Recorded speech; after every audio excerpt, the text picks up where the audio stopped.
এই জীবনের সবথেকে কঠিন কাজটা হলো মানুষ চেনা। তোমার জীবন চলে যাবে তবু তুমি মানুষ চিনতে পারবে না। কেমন আছো তোমরা সবাই? আশা করি সবাই খুব ভালো আছো। আর আমরাও খুব ভালো আছি। আমার তো এই শীতকালটা দারুণ লাগে। আর এই শীতের শুরুটা তো আরো বেশি ভালো লাগে। আজ হলো বৃহস্পতিবার। আর এখন আমি মাকে স্নান করাচ্ছি। এখন ভালোই শীত পড়েছে, তবুও আমি সকালে স্নানটা করিয়ে দিচ্ছি, যেহেতু আজ বৃহস্পতিবার সেই জন্য। আমার একটা ভিডিওয় কমেন্ট আমি দেখলাম যে ওখানে বলেছে কাসর বাজানো ঘন্টা বাজানো যায় না লক্ষ্মী পূজায়। আমিও জানি লক্ষ্মী পূজায় কাসর ঘন্টা বাজানো যায় না। আর সেই দিন কেমন আমি বাজিয়েও ফেলেছি, নাহলে শাঁখ আমি বাজাই কিন্তু ঘন্টা আমি বাজাই না। শেখার কোনো বয়স হয় না। আমার যে ভুলটা ধরিয়েছো এটাতে আমার খুব ভালো লেগেছে।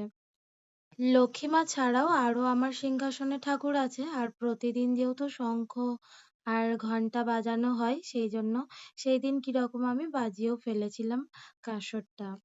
তারপরেই আমি মহাদেবের স্নানটা করিয়ে আর অষ্টগন্ধাটা আমি পরিয়ে দিলাম। আর এই অষ্টগন্ধার গন্ধটা কার কার ভালো লাগে অবশ্যই জানিও কিন্তু।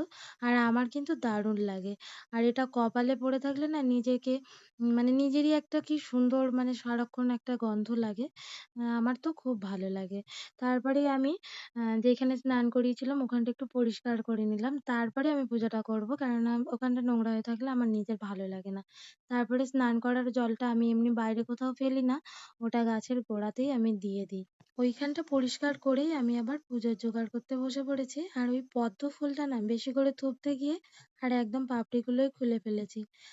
আর ওটা ফোটালাম না, ওইভাবেই রেখে দিয়েছি। তারপরে আমি ঘরটা এঁকে নিয়েছি। আর 5টা দুল্প নিয়েই আমি ঘটের যে একটা নিচে রাখি ওটাতে দিয়ে এবার আমি ঘরটা বসিয়ে দেব।